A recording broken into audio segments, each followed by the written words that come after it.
It's a pleasure to be here, and it's a pleasure actually to be a part of this work of finding connectors in communities and connecting them together.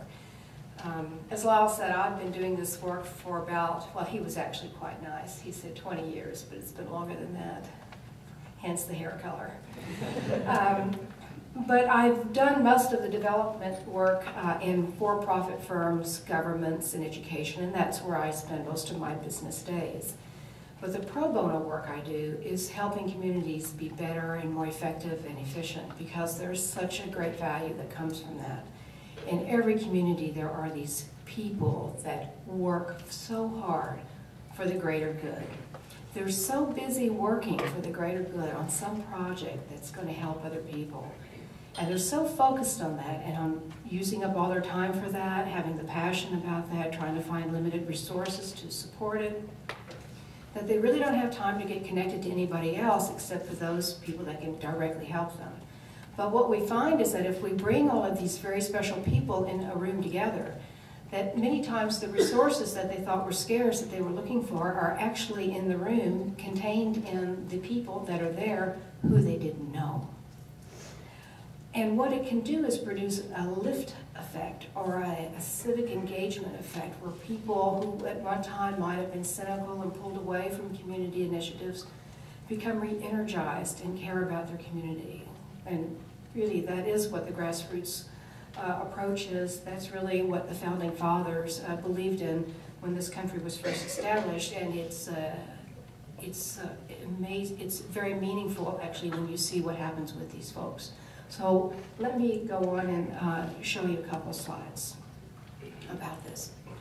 First, this is really a meeting for you to decide if you want to do this. I'm going to tell you about how it's been done before. You have a say if you want to do this or not.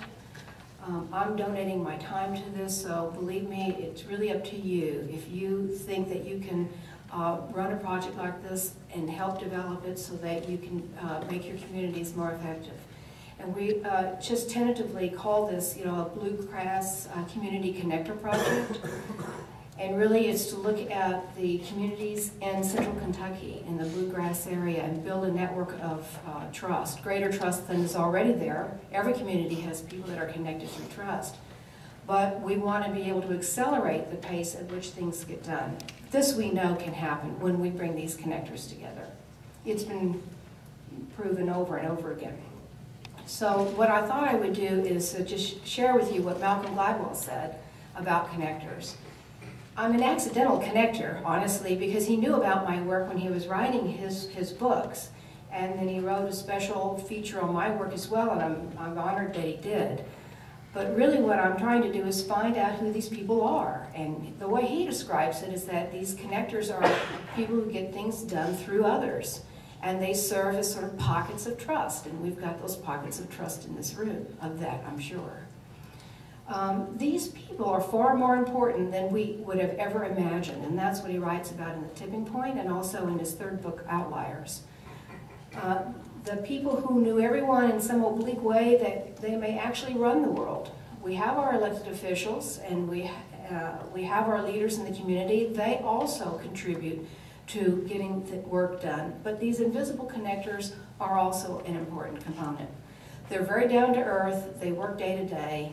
They make things work.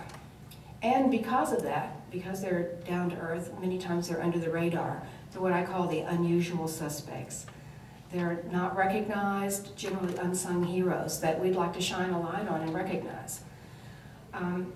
The other way that we think about them is that we have a constitution that tells us that all men and women are created equally, but we know it's a scientific fact that we're not connected equally.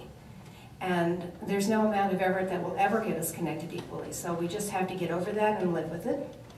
We are unequally connected, but then we need to understand the nature of that connection, because maybe we can improve on it, maybe we can change it in certain ways. And so that's the whole point about finding these connectors. They are connected in different ways that could help our community do things better.